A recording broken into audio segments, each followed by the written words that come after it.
하지만 그 차가운 웃음소리에서 모든 비극이 시작된 것은 아니었. 모든 것은 하나의 약속.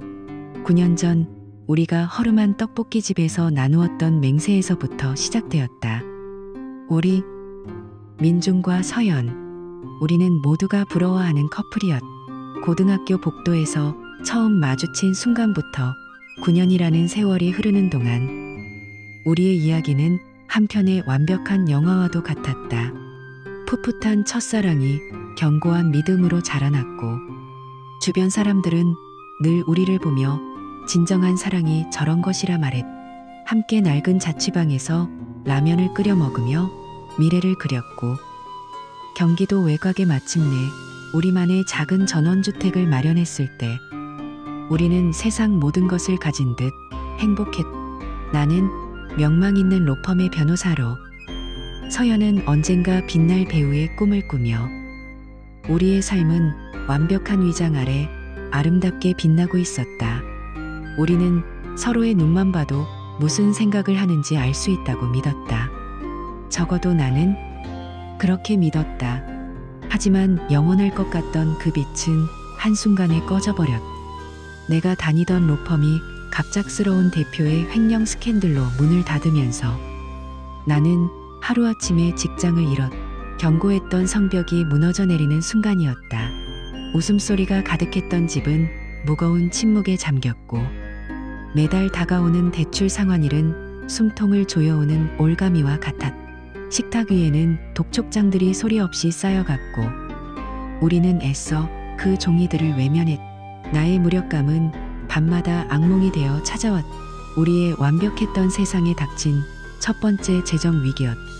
며칠 밤낮을 함께 고민하고 절망에 빠져 서로를 부둥켜 안고 울기도 했. 모든 것을 포기하고 싶었던 바로 그때 서연이 한 줄기 빛과 같은 소식을 가져왔. 민준아, 나 드라마 계약했어.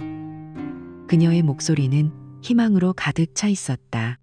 대형 제작사에서 준비하는 대작 드라마의 비밀스러운 역할. 계약 조건에 따라 어떤 정보도 외부에 유출할 수 없다는 비밀 배우 조항이 있다는 말도 덧붙였다. 나는 아무것도 의심하지 않았. 절망의 늪에서 허우적대던 내게 그녀의 소식은 유일한 동아줄이었으니까 나는 그녀를 끌어안고 진심으로 기뻐했다. 역시 내 아내야. 당신이 우리를 구했어. 그렇게 우리의 삶은 다시 안정을 찾는 듯했다. 서연이 매달 가져오는 돈은 대출금을 갚고도 생활을 유지하기에 충분했. 하지만 이상한 균열은 아주 작은 곳에서부터 시작되고 있었다. 모든 것이 괜찮아졌다고 믿고 싶었지만 내 마음속 어딘가에서는 계속해서 경고음이 울렸다. 어느 날부턴가 서연의 옷장에는 내가 처음 보는 명품 가방과 구두가 하나둘씩 늘어갔. 처음에는 한두 개였지만 나중에는 마치 전시라도 하듯 화려한 물건들이 자리를 차지했. 이건 뭐야? 새로 샀어? 아, 이거 제작사에서 선물로 준 거야. 배우들 복지 차원에서 다들 하나씩 받았어. 그녀는 너무나 태연하게 대답했고 나는 그 말을 믿으려 했었. 하지만 그녀의 대답은 점점 더 모호해졌. 오늘 촬영은 어땠냐는 내 질문에 그녀는 피곤한 얼굴로 그냥 감정신이 많았어. 자세히 설명하긴 좀 복잡하네라며 대화를 피하기 일쑤였.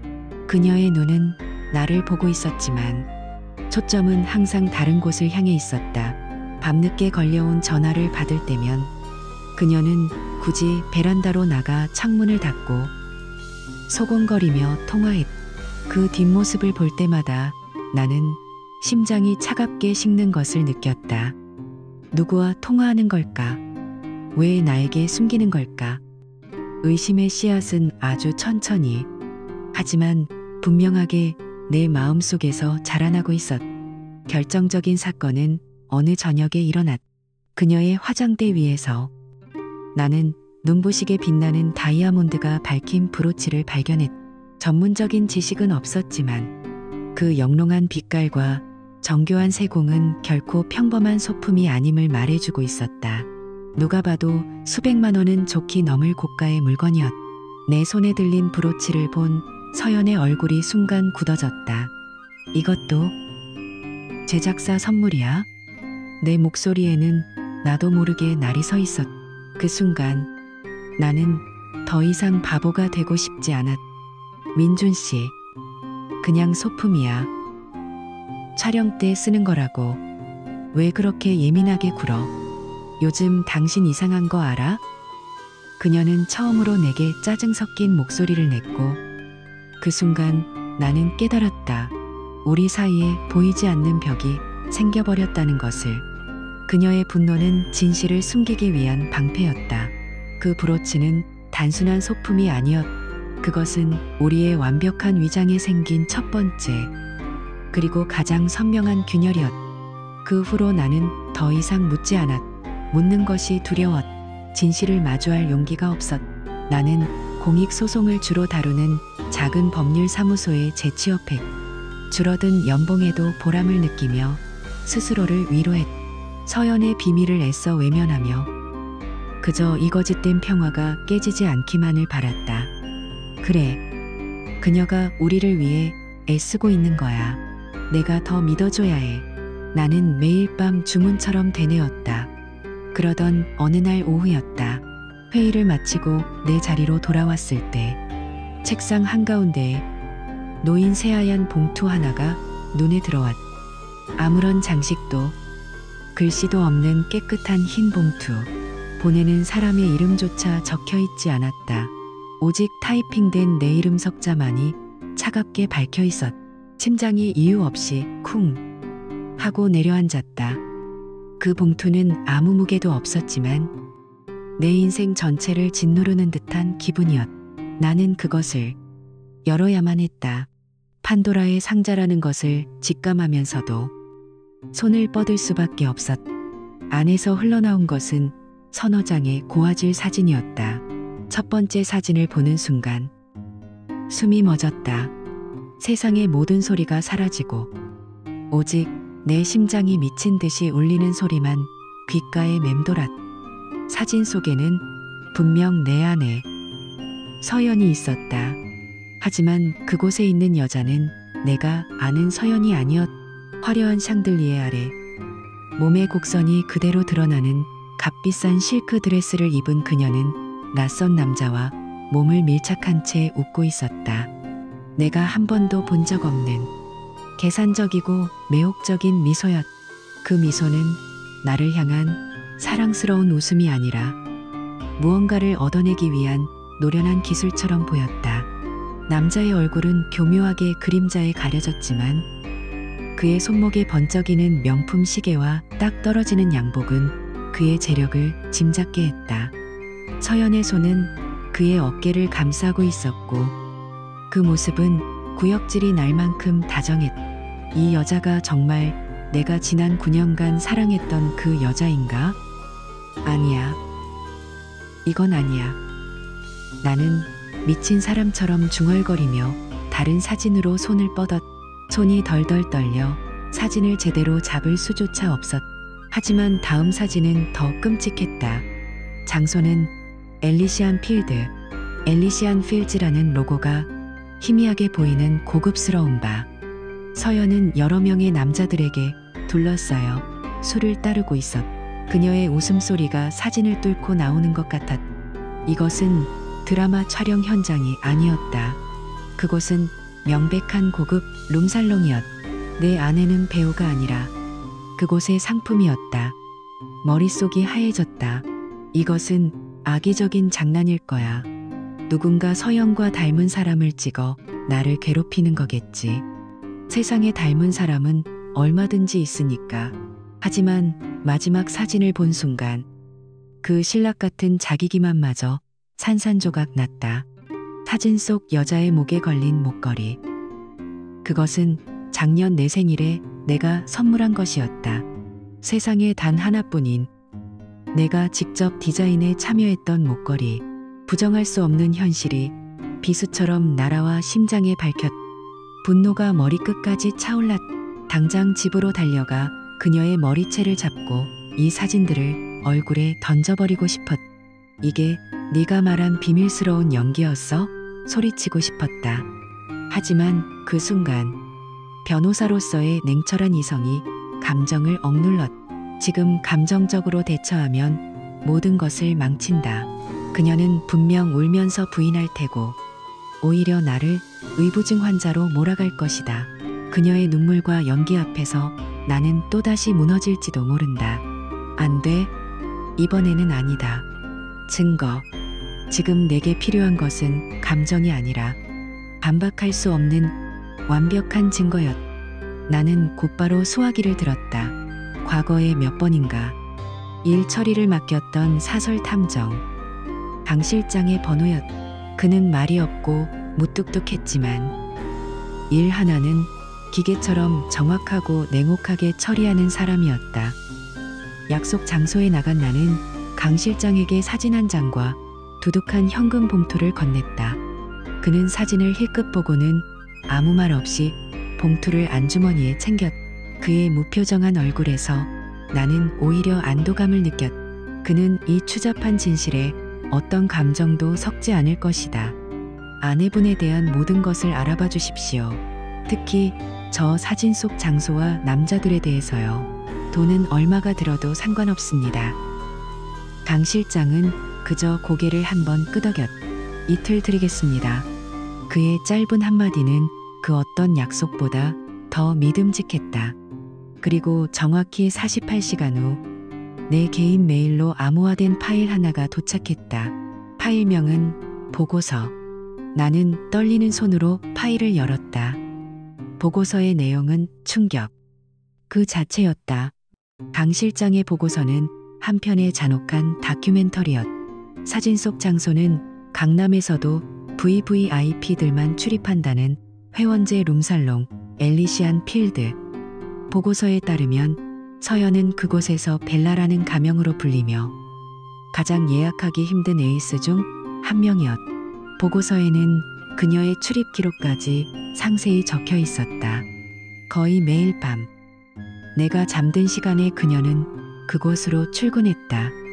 그녀의 월 수입은 내가 대형 로펌에서 받던 연봉을 우습게 넘어섰다.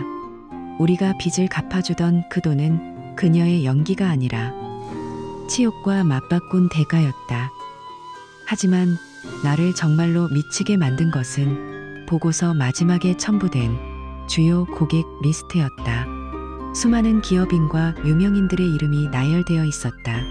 그리고 그중 유독 한 이름이 여러 번 붉은 펜으로 동그라미 쳐져 있었다. 박 회장. 이름 옆에는 주 2회 고정. 특별 관리 대상이라는 메모까지 붙어 있었다. 박 회장이라면 언론에도 자주 오르내리는 그 악명 높은 재벌이었다. 온갖 추문에도 돈으로 모든 것을 해결하던 남자. 그 순간 그녀의 화장대 위에 있던 다이아몬드 브로치가 떠올랐다. 설마 그 브로치가 바로 이 남자의 선물이었을까? 서연이 차고 있던 다이아몬드 브로치. 그녀가 갑자기 사들인 명품들. 모든 퍼즐 조각이 그 이름을 중심으로 끔찍하게 맞춰지고 있었다. 나는 보고서를 덮고 의자에 깊숙이 몸을 묻었다. 우리가 함께 꿈꾸며 이룬 이 집. 벽에 걸린 우리의 웨딩 사진. 서연의 웃음소리가 묻어있는 모든 공간이 거대한 거짓말로 느껴졌다. 더 이상 이곳은 나의 집이 아니었다. 내 인생 최대의 사기 사건이 벌어진 현장이었다. 배신감보다 더 큰 것은 내가 얼마나 어리석었는지에 대한 자괴감이었다. 그날 밤 나는 집에 일찍 돌아와 모든 불을 끄고 거실 소파에 앉았다. 손에는 강 실장의 보고서가 들려 있었다. 이것은 단순한 종이가 아니었다. 내 9년의 사랑과 믿음에 대한 사망 선고서이자 앞으로 시작될 전쟁의 무기였다. 시계 초침 소리가 공간을 채웠다. 째깍, 째깍. 마치 내게 남은 시간을 재는 것만 같았다. 시간이 얼마나 흘렀을까? 자정이 가까워질 무렵 익숙한 소리가 들렸다. 현관문 비밀번호를 누르는 소리. 그리고 마침내 손잡이가 돌아가는 소리가 들렸. 마침내 내 인생의 피고인이 집으로 돌아오고 있었. 자기야, 아직 안 잤어? 어둠 속에 잠긴 거실을 보며 서연이 물었다. 그녀의 목소리는 평소처럼 밝았지만 소파에 미동도 없이 앉아있는 나와 테이블 위에 놓인 서류 뭉치를 발견한 순간 그 목소리는 공기 중으로 흩어졌. 그녀의 얼굴에서 웃음기가 사라졌. 무슨 일이야? 나는 대답 대신 테이블 위에 있던 사진들을 그녀의 앞으로 흩뿌렸. 차르르 소리를 내며 테이블 위로 쏟아진 사진들. 그녀의 시선이 사진에 닿는 순간 동공이 세차게 흔들리는 것을 나는 놓치지 않았. 이게 뭐야? 그녀의 목소리는 가늘게 떨리고 있었다. 글쎄, 당신이 더 잘 알지 않나? 내 목소리는 얼음처럼 차가웠. 서연은 황급히 고개를 저었다. 아니야, 자기야. 이건 오해야. 누가 이런 끔찍한 장난을. 합성 사진이야. 자기도 알잖아. 나 배우 지망생인 거 노리고 누가. 그녀는 그럴싸한 시나리오를 쉴 새 없이 늘어놓았. 하지만 나는 아무 말 없이 그녀의 눈을 꿰뚫어 볼 듯이 응시했다. 내 침묵이 그 어떤 고함보다 더 무서운 무기라는 것을 그녀도 알고 있었. 그녀의 얼굴이 하얗게 질려갔. 몇 분간의 숨막히는 정적이 흐른 후 그녀의 거짓된 방어벽이 마침내 무너져 내렸다. 흐읒. 그녀는 갑자기 바닥에 무릎을 꿇고 오열하기 시작했. 그것은 내가 지금껏 한 번도 본 적 없는 처절한 울음이었다. 눈물의 자백.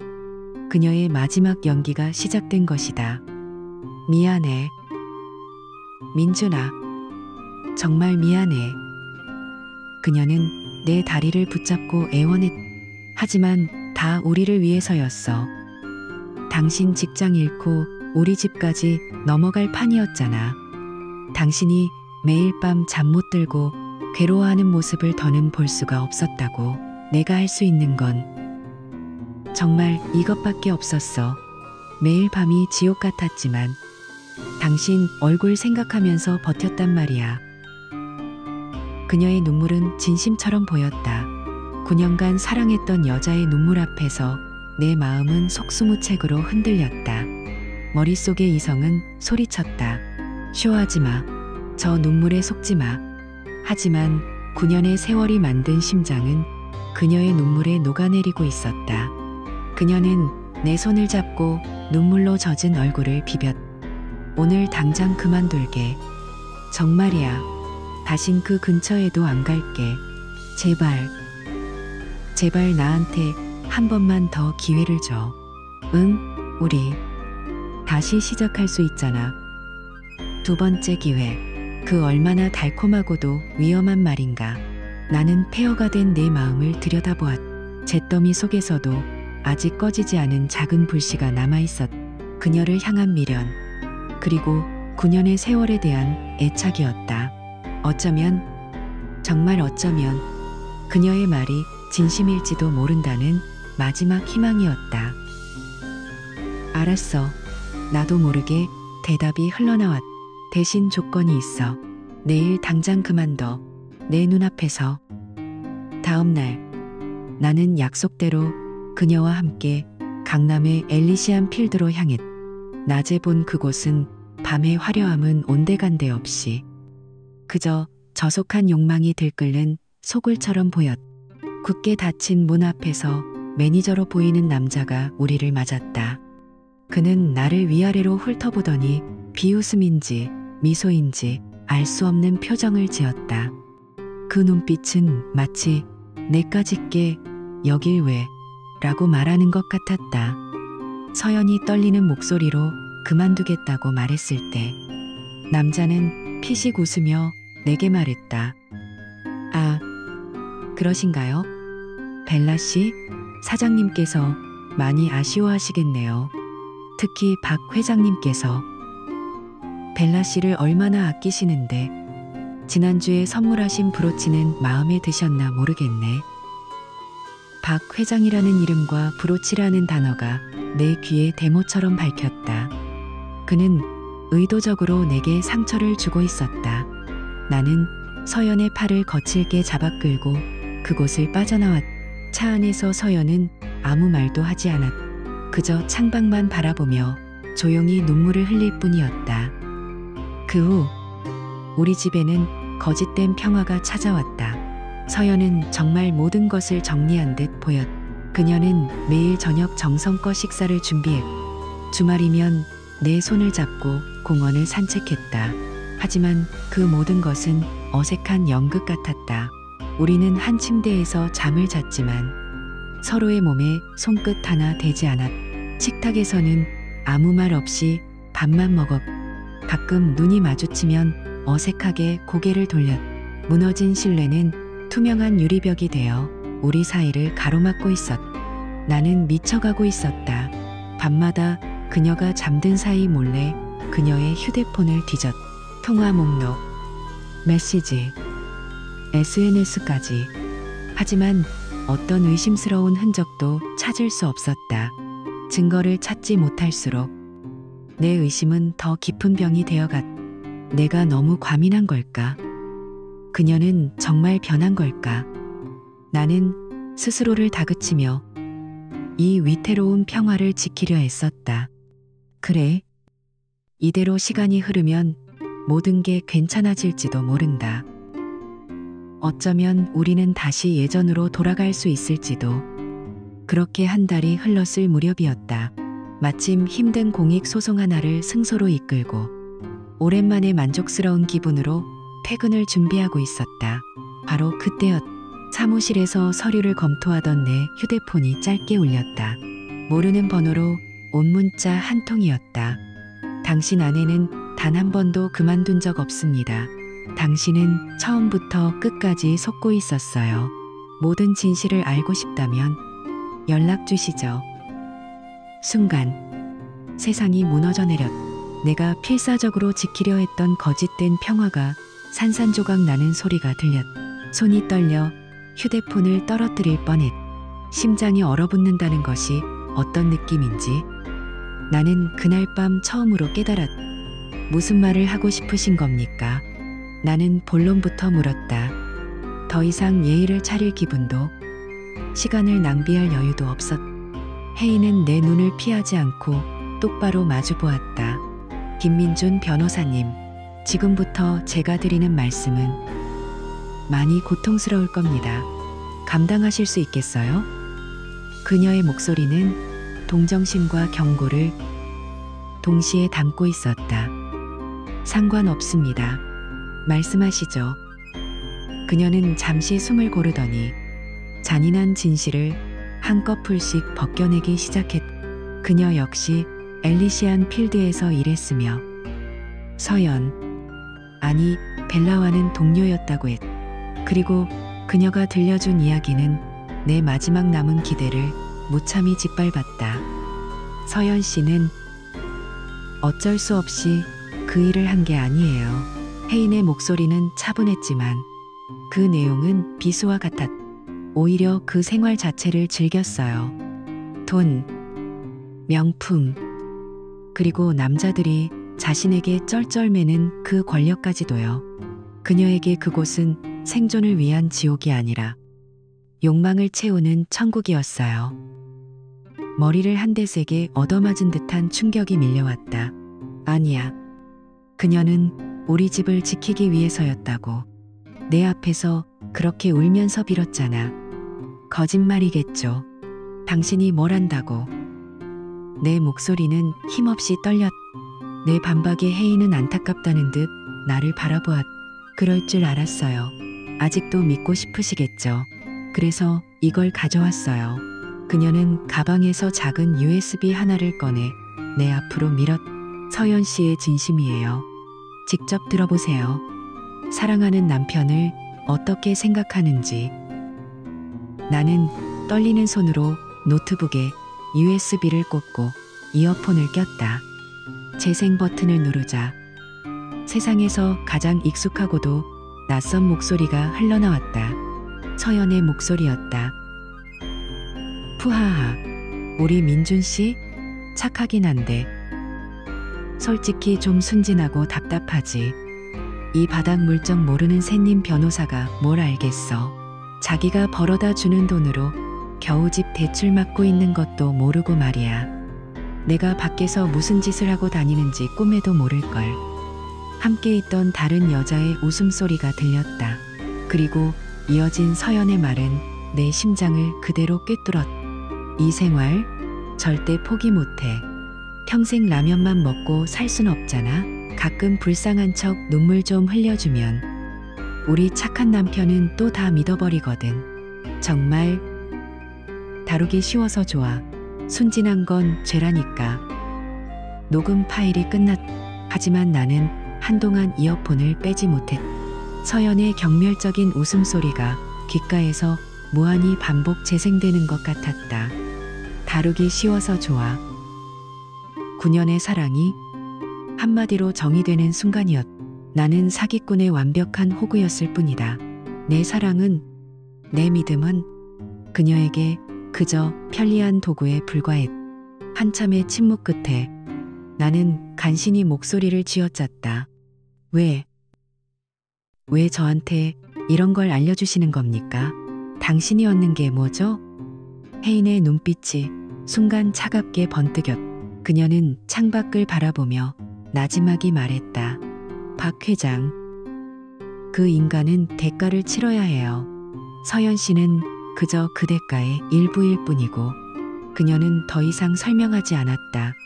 그녀와 박 회장 사이에 어떤 악연이 있는지는 알 수 없었지만 그 증오의 깊이는 충분히 느껴졌.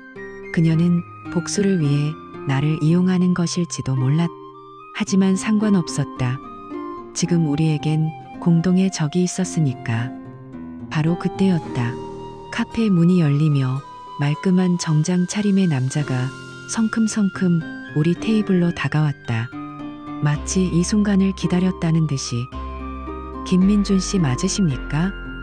나는 반사적으로 고개를 끄덕였. 남자는 내 앞에 두툼한 서류 봉투를 내려놓았. 법원에서 온 서류입니다. 확인하시고 서명 부탁드립니다. 법원? 무슨 서류지? 나는 혼란스러운 표정으로 봉투를 열었다. 그리고 가장 위에 있는 서류의 제목을 보는 순간 나는 얼어붙었다. 이혼 소장. 원고. 이서연. 피고. 김민준. 나는 믿을 수 없다는 듯 서류를 넘겼. 그리고 이혼 사유를 확인하는 순간 헛웃음이 터져 나왔다. 피고 김민준의 부정행위, 외도. 증거 자료로는 사진 한 장이 첨부되어 있었다. 바로 지금 이 카페에서 혜인과 마주 앉아 있는 내 모습이었. 심지어 사진이 찍힌 시간은 불과 10분 전이었. 그녀가 먼저 선수를 친 것이다. 나를 유책 배우자로 만들어 위자료 한 푼 주지 않고 쫓아내기 위해 이 모든 것을 계획한 것이다.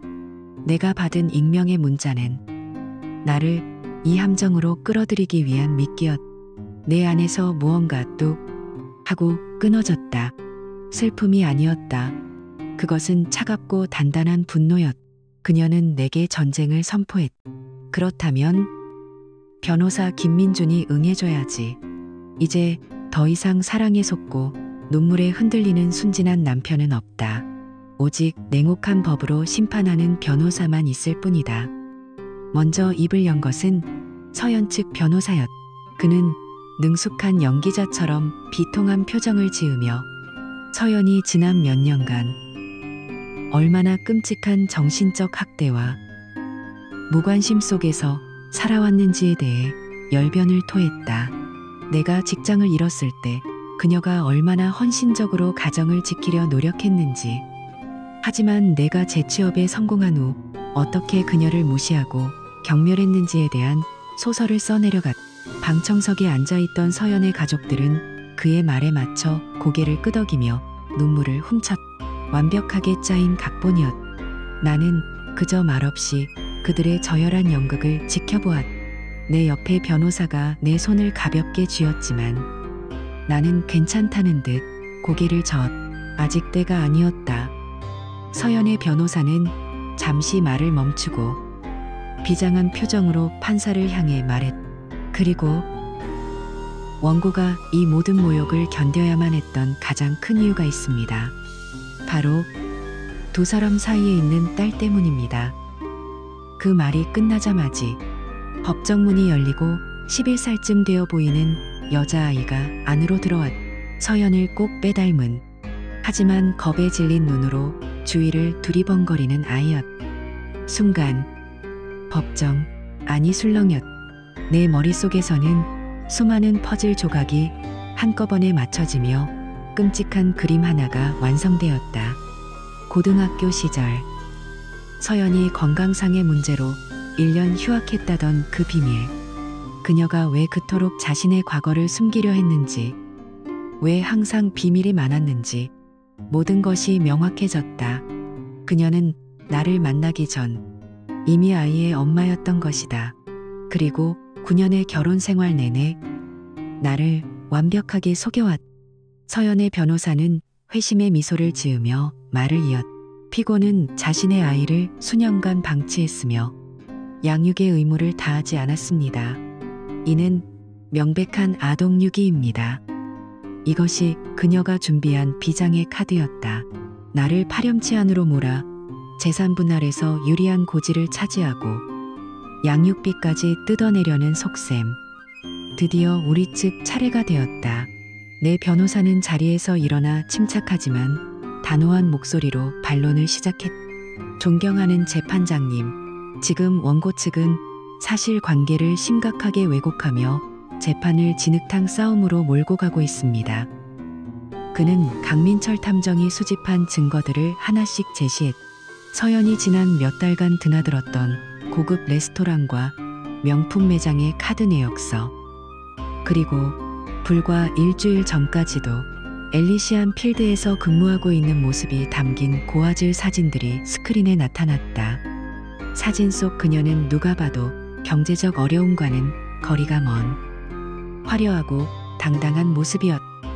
원고는 피고의 실직 후 가정을 위해 헌신했다고 주장하지만 보시다시피 피고가 재취업한 이후에도 유흥업소 근무를 계속하며 사치스러운 생활을 유지했습니다.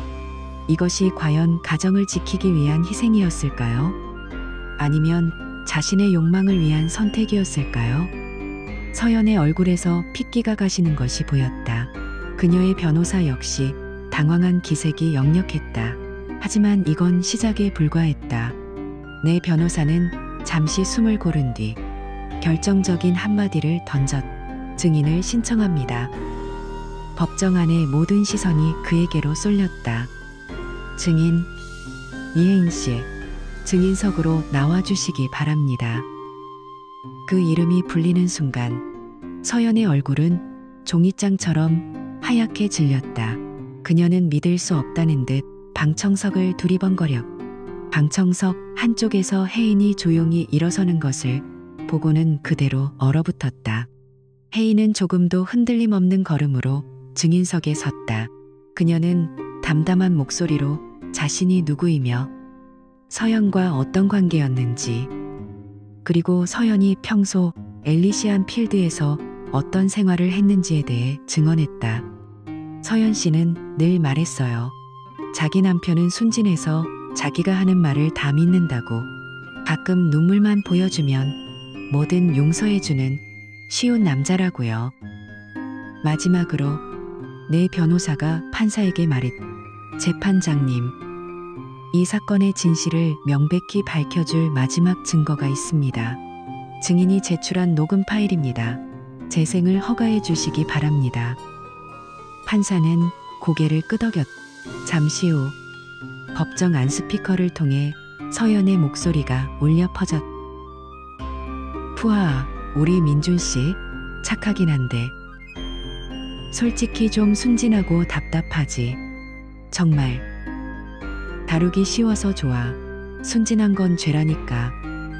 그녀의 경멸적인 웃음소리가 쩌렁쩌렁 울렸. 법정 안은 물을 끼얹은 듯 조용해졌. 모든 시선이 참담한 표정으로 고개를 숙인 서연에게로 향했다. 그녀의 완벽했던 연극이 마침내 막을 내리는 순간이었. 모든 것이 끝났다. 판사의 마지막 선고만이 남아있을 뿐이었. 원고 이서연의 위자료 및 재산분할 청구를 모두 기각한다. 혼인 파탄의 주된 책임은 원고에게 있음이 인정된다. 따라서 이혼 청구를 인용하여 두 사람은 법적으로 이혼되었음을 선고한다. 땅, 땅, 땅. 의사봉 소리가 법정 안을 울렸. 모든 것이 끝났. 통쾌함보다는 깊은 안도감이 밀려왔다. 길고 어두웠던 터널을 마침내 빠져나온 기분이었다. 나는 조용히 자리에서 일어나 내 변호사와 악수를 나누고 법정 문을 향해 걸었. 무너져 내리듯 주저앉아 오열하는 서연의 모습을 스쳐 지나갔지만 나는 돌아보지 않았. 그녀는 이제 내 인생에서 완벽한 타인이었. 법원 복도에서 혜인이 나를 기다리고 있었. 나는 그녀에게 다가가 진심으로 고개를 숙였. 고맙습니다. 그녀는 희미하게 미소 지으며 짧게 답했. 당신은 승리할 자격이 있어요. 그 말을 남기고 그녀는 인파 속으로 사라졌다. 그녀의 복수가 성공했는지 나는 알지 못했다. 그리고 더는 궁금하지도 않았다. 나는 법원을 나와 눈부신 햇살 속으로 걸어 들어갔. 9년의 세월, 내 청춘의 대부분을 바쳤던 시간이 거짓의 재가 되어 흩날렸. 하지만 이상하게도 씁쓸함보다는 가벼움이 더 크게 느껴졌. 나는 순진했고 어리석었다. 하지만 그 모든 것을 겪어낸 끝에 나는 이전에는 몰랐던 내면의 힘을 발견했다. 배신은 나를 파괴했지만 그 폐허 속에서 나는 더 단단한 사람으로 다시 태어난 것이다. 사람들은 묻는다. 아내가 다른 남자와 함께 있는 그 순간 어떻게 이성을 잃지 않았냐고, 어떻게 그 끔찍한 배신의 현장에서 분노를 터뜨리지 않았냐고. 진실은 나는 무너지지 않았다는 것이다. 오히려 그 순간 나는 다시 태어났다. 그날 밤 출장에서 돌아와 안방 문틈으로 새어나오는 낯선 웃음소리를 들었던 그 순간을 다시 떠올려 본다. 심장이 얼어붙고 피가 거꾸로 솟는 듯한 충격. 물론 있었다. 하지만 그 감정은 아주 잠깐이었다. 분노와 슬픔 위로 차갑고 명료한 이성이 안개처럼 피어올랐다. 여기서 문을 박차고 들어가 소리치고 모든 것을 망가뜨리는 것은 그녀가 그린 시나리오에 놀아나는 것뿐이다. 다루기 쉬운 남자가 할 법한 행동. 나는 문고리를 잡으려던 손을 거두었. 그리고 조용히 뒤돌아섰. 울지도 소리치지도 않았다. 나는 내 서재로 걸어 들어가 노트북을 열었. 그리고 빈 워드 문서에 제목을 입력했. 이혼 소장 준비. 그것이 내 재탄생의 순간이었. 더 이상 감정에 휘둘리는 순진한 남편이 아닌 냉철한 법의 논리로 스스로를 지키는 한 명의 인간으로 거듭나는 순간 내 이야기는 이렇게 끝이 난다. 몇 달 후 나는 새로운 법률 사무소를 개업했. 상처 입은 사람들을 도우며 내 삶의 의미를 다시 찾아가고 있다. 물론 상처가 완전히 아문 것은 아니다. 문득문득 과거의 악몽이 떠오를 때도 있다. 하지만 이제는 그 상처에 휘둘리지 않는다. 혹시 지금 이 글을 읽는 당신도 누군가에게 버려지고 배신당했다고 느끼고 있는가? 세상이 무너진 것 같고 다시는 일어설 수 없을 것 같은가? 기억하라. 무언가가 끝나는 그 자리는 새로운 것이 시작되는 출발점이기도 하다는 것을. 타인이 정의하는 행복에 더 이상 당신을 가두지 마라. 이제는 당신 스스로 행복을 정의할 시간이다. 나도 그렇게 무너진 자리에서 스스로를 찾았고 이제는 더 이상 흔들리지 않는다.